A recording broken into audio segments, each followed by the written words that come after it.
Hey guys, welcome back to Umu the Urban Entrepreneur. This is the space where I talk honesty about building a business in Nigeria.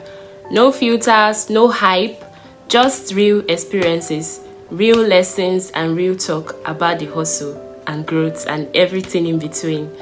So if you're an entrepreneur, a small business owner, or just somebody trying to figure out in this Nigerian economy, you are in the right place. Now, let's get into it.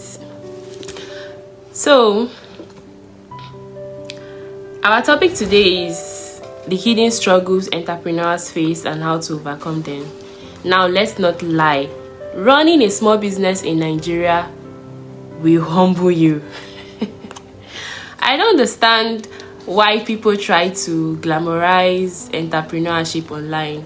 You see people flexing, soft life, they are posting 1 million naira in 24 hours and giving you what I call cruise content.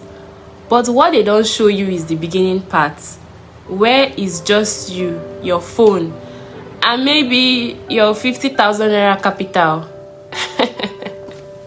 That's where I started. I wasn't selling on Instagram at first, and even now I don't still sell on Instagram because I don't understand that app. I was just posting bags on my WhatsApp status. I had no structure, no system, no proper pricing plan. I was just doing it small and learning as I went. The importation I do is not big scale at all. I run a few pre-orders here and there. I spend like, let me say, 50k, 100k, you understand? I'm not bringing in containers or managing a warehouse. I'm doing what I can with what I have. And to be honest, I've not even made up to 6 figures yet from this, my business. But still, I consider myself an entrepreneur. Why? Is because I feel entrepreneurship is not defined by how much money you make. It's about your mindset. It's about choosing to build something, even when the outcome is not even guaranteed. It's about trying, failing, and adjusting, and showing up again. So when people say you are not an entrepreneur, you are just a small business owner, I say I am both. I am a small business owner with the spirit of an entrepreneur. Now, let's get into the real struggles people don't talk about enough. So, first on my list is what I call loneliness. You know, when you are starting out, it's just you. You are thinking of captions to write when you are posting on your WhatsApp status or Instagram or TikTok or wherever. You are replying customers alone.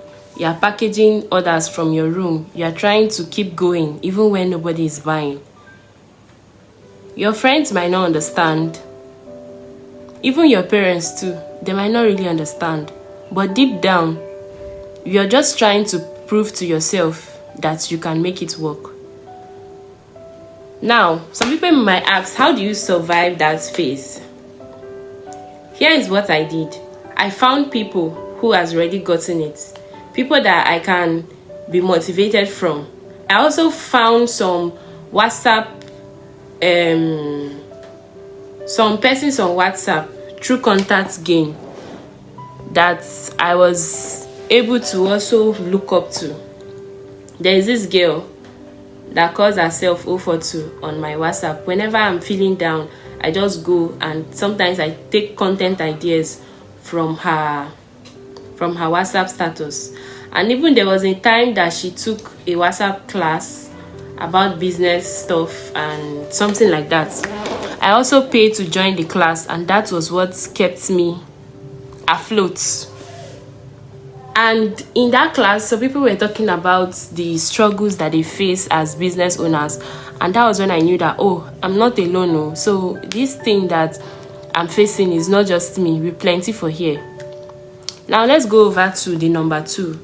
This is what I call money wahala. Now let's talk about the financial pressure. because this one it a choke. Take for example, now you put like 150k into your goods, shipping is going to take half. Now you start thinking, okay, I think I need to put my price very low so that people can afford it. And by the time you start removing things like logistics, you find out that you just made peanuts.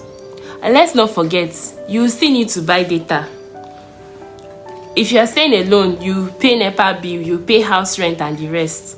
Now you transport yourself to wherever, and if you are still staying alone, maybe you still feed yourself. And you are doing all this with no stable income. My advice is treat your business money with respect. Even if you're making only 5,000 naira profit, track it. Know how much you are spending and reinvest it wisely. That is how regrowth starts. Now, I'm going to advise you also to have a journal, somewhere you are going to be writing like how much you've sold. That's one way that you use to track your income. Now let's go over to the third struggle, which I call comparison and imposter syndrome. Now you go on Instagram, you see somebody saying, I just launched my business yesterday and I made 700k. Meanwhile, you've been trying for the past 3 months and you've not even sold out one batch. And you are thinking, maybe I'm not good enough. But let me tell you, some people are posting more than they are actually earning. Packaging is loud, but real work is quiet. Focus on your lane, oh.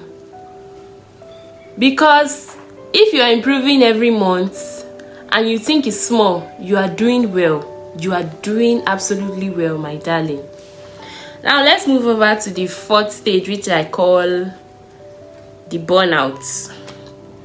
Now, you are the CEO, you are the marketer, you are customer care, you are the dispatch coordinator, you are the packager, you are photographer, you are everything. You wake up tired, you go to bed exhausted, and you feel like you have not done enough. Let me say this clearly. Rest is not laziness. You still need to rest. Just pick out a day, even if it's a Sunday afternoon. Log off all your social media accounts, TikTok, Facebook, and just rest. You need to breathe. Because that's the only way that you can have more inspiration on how you can strategize in order for you to grow that your small business. One thing you have to know is that you can't give your best if you are constantly drained. Schedule a time to rest. Not when you crash, but before then. Now we are going to move over to the fifth stage, which I call fear of failure. In Nigeria, people don't just watch your success, they also watch your failure. You are afraid that if you flop, people will laugh. They will say, I talk and say she not gonna make am. So you will not start putting that pressure on yourself to become perfect from day one. But my darling, let me tell you, business does not work like that. You will mess up. You will try new ideas that will not work. You also make decisions that will cost you money. But guess what? In this whole process, you are going to grow. Real entrepreneurs fail and they try again. Now, listen, I'm not coming here to pretend that I've made millions. I'm not there yet, but I have started. And that alone, that is worth something. And if you are on the same boat, just know that you are not lazy. You are not unserious. You are just early. And that early stage is where real entrepreneurs are born. If this video made you feel seen, please like, share, and subscribe. It helps more than you know. And if you want more honest talk about business, the urban hustle, and how we are building from scratch, you can go check my other videos. I know I really do not have much on my channel, but just turn on the notification bell so that you'll be the first to be notified whenever I drop a new video. This is Umu the Urban Entrepreneur, and trust me, we are just getting started. See you in my next video.